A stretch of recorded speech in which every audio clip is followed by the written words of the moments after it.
열매를 주옵소서. A rich harvest. 마가복음 4장 10절에서 20절입니다. 저는 저희 집에 있는 작은 텃밭에 고추와 몇 가지 작물을 심고 재배하고 있습니다. 계속해서 잡풀을 뽑아주고 좋은 흙을 보충해주고 물을 주어야, 그리고 관리를 잘해야 열매를 맺게 되는 것을 보게 됩니다. 관리하지 아니하고 그냥 내버려 두면 씨를 심은 밭에서 열매를 얻지 못합니다. 농부의 마음을 조금은 이해할 것 같습니다. 농부가 기대하는 것은 열매입니다. 오늘 본문 말씀은 씨 뿌리는 비유에서 두 번째 메시지로 좋은 밭에 초점을 둔 말씀입니다. 다양한 생각과 기대를 갖고 있는 사람들을 향하여 주님은 씨를 받는 밭과 열매에 대해서 말씀하셨습니다. 여기서 씨 뿌리는 자는 예수님과 그의 말씀을 전파하는 제자들을 상징하고 있습니다. 예수님 자신이 하나님의 말씀이십니다. 요한은 예수 그리스도에 대해서 증거하면서 이렇게 시작하셨습니다. 태초에 말씀이 계시니라. 이 말씀이 하나님과 함께 계셨으니 이 말씀은 곧 하나님이니라. 이 말씀이 육신을 입고 우리 가운데 거하셨는데 이분은 은혜와 진리가 충만하셨습니다. 요한복음 1장 1절에서 14절에 나타나는 말씀입니다. 우리가 성경에 계시된 하나님의 말씀을 듣고 받는 것은 곧 예수 그리스도에 대해서 듣고 영접하는 것과 동일한 의미입니다. 서로 이것이 interchangeable, 서로 교환할 수 있는 것이에요. 예수 그리스도에 대해서 듣고 영접하는 것은 곧 성경에 계시된 하나님의 말씀을 듣고 받는 것으로 동일한 의미를 갖게 되는 것입니다. 우리가 비유에서 씨가 떨어지는 밭은 인간의 마음을 상징합니다. 여기서 열매를 얻든가 못 얻는가는 생명을 주는 씨가 땅에 떨어지는 밭의 상태에 따라서 달라져요.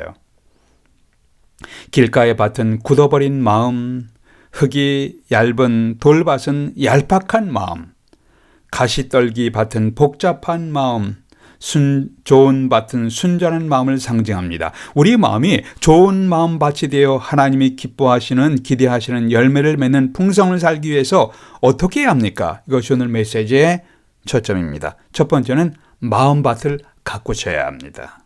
규칙적으로 마음밭을 가꾸십시오. 길가에 굳은 밭은 굳어버린 마음, 흙이 얇은 돌밭은 얄팍한 마음, 가시떨기 밭은 복잡한 마음을 상징합니다. 주님의 말씀을 듣는 사람 중에 바리새인 같은 바리새인들은 길가의 밭처럼 굳어져 버린 마음이었습니다. 예수님께서 죄 용서를 선포하신 것을 신성모독죄라고 하면서 질책했습니다. 죄인들과 친교를 나누시는 것에 대해서 불만을 토로했습니다. 주님이 안식일에 병자를 치료하는 선한 일을 하는 것을 대해서 매우 못마땅한 사람이 바리새인들이었습니다. 예수님이 율법을 어긴 죄인으로 예수님을 율법을 어길 죄인으로 엮어서 죽이려고 공모한 자들이 바로 이 바리새인 서기관들이었습니다. 자신들의 전통과 편견에 사로잡혀서 예수 그리스도의 말씀을 수없이 귀로 들었지만 마음으로 전혀 안 들었던 사람들입니다. 귀로는 들었어요. 그러나 마음으로 듣지 못했습니다. 주님이 베푸신 놀라운 기적을 보고도 전혀 못 본 사람과 같이 주님을 거절한 사람들입니다. 마치 길가의 밭처럼 마음을 굳게 닫아버린 사람들입니다. 오늘날 우리의 마음 상태를 점검해 보십시오. 나는 진리의 말씀에 대해서 굳게 닫아버린 사람인가, 아니면 알고 배우고자 하는 열린 마음을 가진 자인가? 예수님이 성장하신 나사렛 사람들도 예수님의 말씀을 듣고 행하신 기적을 보았지만 어떻게 반응했는가가 살펴보십시오. 예수께서 나사렛 회당에서 들어가 하나님의 복음을 가르치셨더니 사람들이 놀라서 이런 말을 했습니다. 마태복음 13장 이런 말을 했습니다. 이 사람의 지혜와 이런 능력이 어디서 났느냐? 크게 감동받았어요. 그러나 그 다음에 반응을 보십시오. 이는 목수의 아들이 아니냐?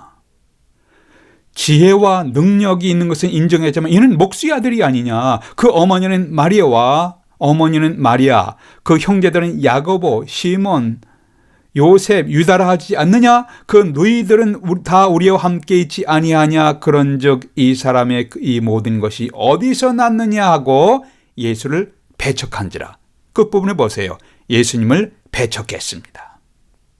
자신들의 편견으로 인하여 복음을 귀로 듣고 눈으로 권능을 보고도 예수께서 메시아이심을 전혀 생각하지 아니하고 거절했습니다.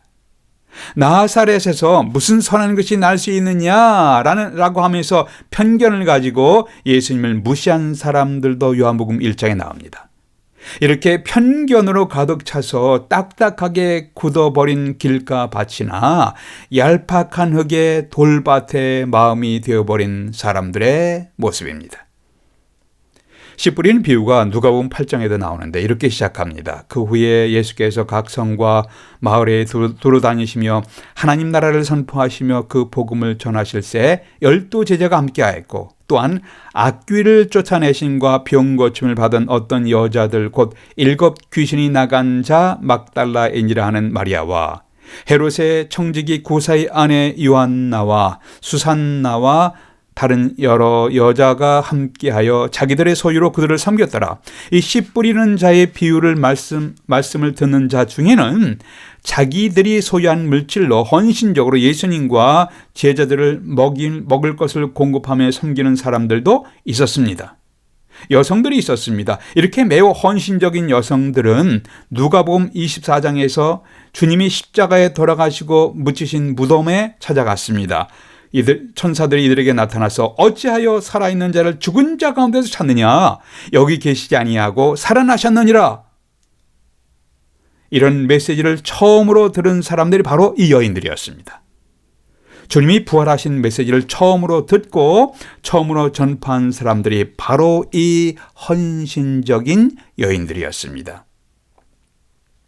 24장 10절에 보니까 막달라 마리아와 요한나라는 구체적인 이름까지 거명을 하면서 기록되었습니다. 주님은 좋은 땅에 있다는 것은 착하고 좋은 마음으로 말씀을 받고, 좋은 땅에 있다는 것은 착하고 좋은 마음으로 말씀을 듣고 지키어 인내로 결신하는 자니라고 설명하셨습니다. 주님의 공적인 사역에서부터 주님과 제자들을 자기들의 소유로 섬기던 여인들은 십자가와 예수님의 무덤까지 인내하며 따라갔고 결국 부활의 영광을 나누는 자들이 되었습니다. 이들은 좋은 마음 바쳤을 것으로 생각됩니다. 현대는 매우 급격하게 변화하는 시대에 살고 있습니다. 우리는 세상의 변화에 적응하기 위해서 어렵습니다. 숨을 헐떡거리면서 따라가야 합니다. 뭐니 해도 뭐니가 제일이야 하면서 수단과 방법을 가리지 않냐고 물질을 추구합니다. 물질에 심한 압박을 받으면 하나님과 교통에 심각한 위협이 됩니다. 현실이 그렇습니다.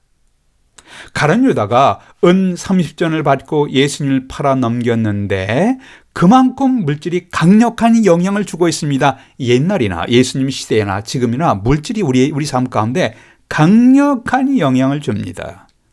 우리가 물질에 심한 압박을 받으면 은 30전에 해당하는 달러를 받고 원화를 받고 돈을 받고 예수님에 대한 신앙을 팔아넘기지 않을 것이라고 누가 장담할 수가 있어요? 심각하게 물질의 압박을 받으면 은 30전을 받고 예수님을 팔아넘긴 가룟 유다와 같이 되지 않는다고 누가 장담할 수가 있어요?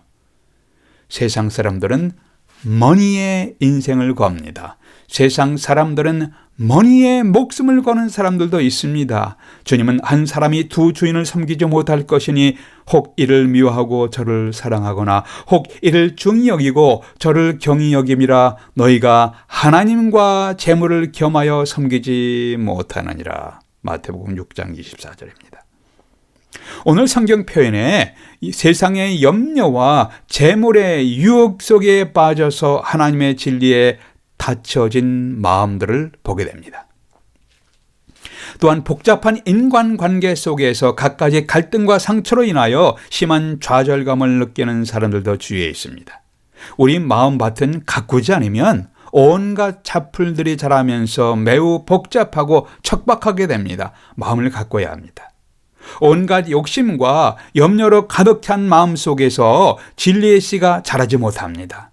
이런 상황에서 어떻게 마음밭을 가꿔야 될까요? 여러분, 기도하며 마음의 쓴 뿌리들을 주님 앞에 토해내십시오. 기도하면서 마음에 쓴뿌리가 있습니다. 마음에 분노와 상처, 절망과 낙심이 있습니다. 갈등과 아픔 등을 혼자서 마음에 품고 있으면 뭐가 됩니까? 한많은 인생이 돼요. 그러나 주님 앞에 나와서 기도하며 온갖 마음에 잡다한 것들을 끄집어내어 고백하십시오. 그렇게 함으로 마음밭을 관리하십시오. 우리 마음이 좋은 마음밭이 되어 하나님이 기대하시는 열매를 맺는 풍성한 삶을 살기 위해서 어떻게 해야 합니까? 첫 번째는 마음밭을 규칙적으로 가꾸십시오. 두 번째는 집중해서 말씀을 들으십시오. 집중해서 듣는 마음을 갖도록 기도하십시오. 집중해서. 9절에 보니까 주님은 들을 귀 있는 자는 들으라 하시면서 집중해서 잘 들을 것을 말씀하셨습니다. 여기서 듣는다는 것은 씨가 떨어진 것을 의미합니다. 네 종류의 마음밭에 모두 다 말씀의 씨가 다 떨어졌습니다. 말씀의 씨는 다 떨어졌어요. 동일한 씨가 떨어지지만 열매를 맺는 밭이 있고 열매를 맺지 못하는 밭이 있습니다. 집중해서 잘 듣고 들은 말씀의 씨를 받아들여야 열매를 맺게 됩니다. 좋은 밭에는 얼마나 열매를 맺겠습니까? 팔레스타인 땅은 지금도 척박한 땅입니다. 그런데 현대에는 이스라엘에서 키부츠 같은 집단 농장을 만들어서 풍성한 과일과 채소를 생산하여 유럽으로 수출까지 하는 모습을 보았습니다. 제가 성지순례할 때 키부츠 농장을 방문했는데 과일과 채소들을 잘 가꿨습니다. 그리고 이것을 유럽으로 수출하는 모습을 보았습니다. 그러나 원래는 식물이 자라기에 적합하지 않은 척박한 땅이었습니다. 일반적으로 10배의 결실을 맺으면 좋은 결실이라고 팔레스타인에서 여겨졌습니다. 그런데 20배의 결실을 맺으면 놀라운 결실이라고 받아들여졌습니다. 이런 상황에서 30배, 60배, 100배의 결실을 맺는다는 것은 듣는 사람에게 큰 충격을 안겨다 주었습니다. 놀라운 결실이에요. 오늘날 그리스도인들은 각자의 상황에 따라서 다양하게 어떤 사람은 30배, 어떤 사람은 60배, 어떤 사람은 100배의 결실을 맺으며 살아가고 있습니다.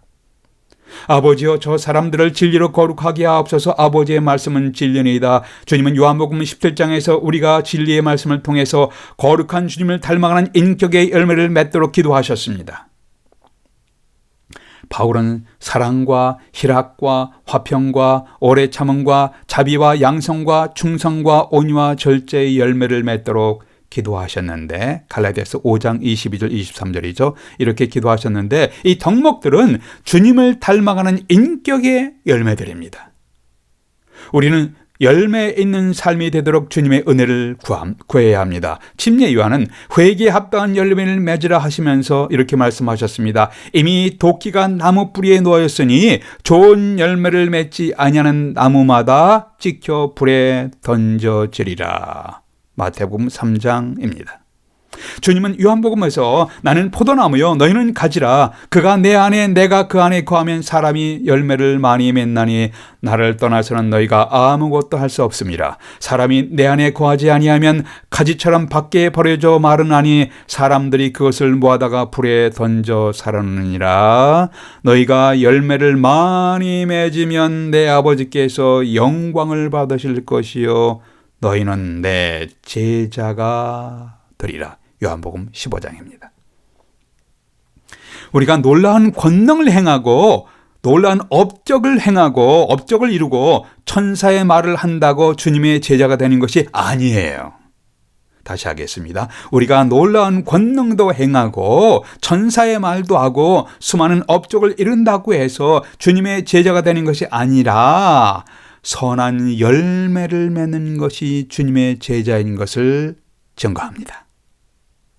모든 그리스도인들은 크든지 작든지 여러 가지 열매를 맺습니다. 어떤 사람의 인생에 아무런 열매가 없다면 그가 그리스도인인지 의심이 가게 됩니다.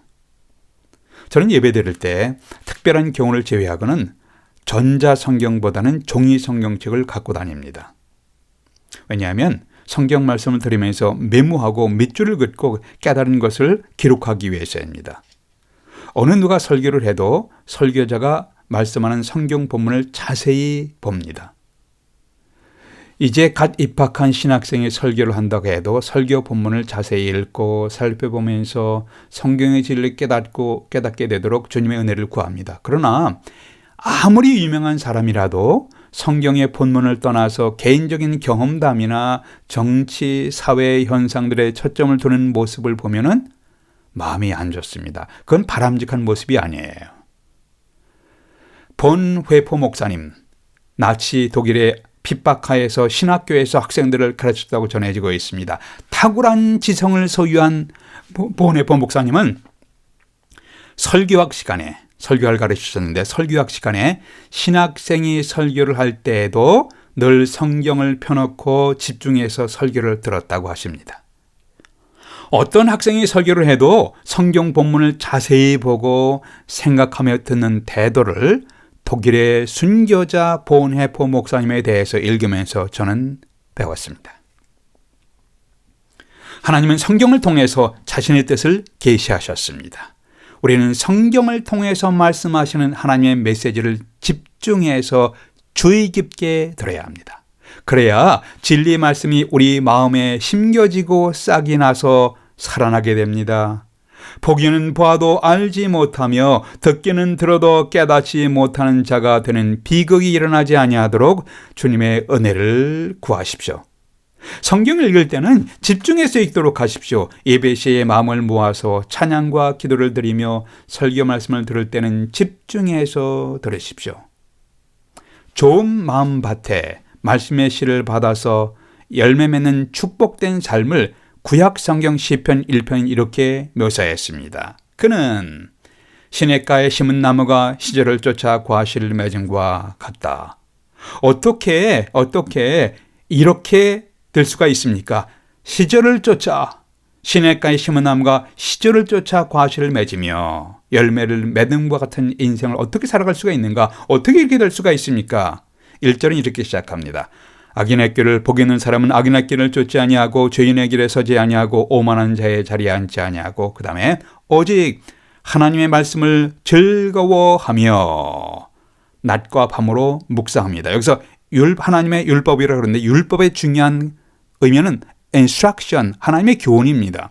하나님의 교훈을, 하나님의 말씀을 즐거워하면서 낮과 밤으로 묵상합니다. 즉 하나님의 말씀의 씨를 기쁘게 받아들이고 하나님의 교훈, 하나님의 진리를 우리의 인생을 하나님의 교훈과 하나님의 진리를 기쁘게 받아들이고 마음에 깊이 그 의미를 생각하며 그 진리의 말씀이 자신의 삶에 깊이 뿌리를 내리도록 기도하십시오. 그 결과 시냇가에 심긴 나무가 시절을 따라 풍성한 열매를 맺은 같이 열매 있는 인생을 살아가는 복된 자가 됩니다. 우리 모두가 다 열매를 맺어가는 축복된 인생을 살아가도록 기도하십시다. 기도하겠습니다. 아버지 하나님, 각종 수단과 방법으로 수많은 메시지가 저희들의 귀에 들려오고 있습니다. 주의 깊게 하나님의 메시지가 무엇인지를 분별할 수 있도록 저희들에게 지혜를 주옵소서. 진리의 씨가 저희들의 마음에 심겨져 싹이 나게 하시고 자라나게 하시고 열매를 맺게 되도록 저희들을 불쌍히 여기시면서 은혜를 베풀어 주시옵소서. 우리 주 예수 그리스도의 이름으로 기도하옵나이다. 아멘.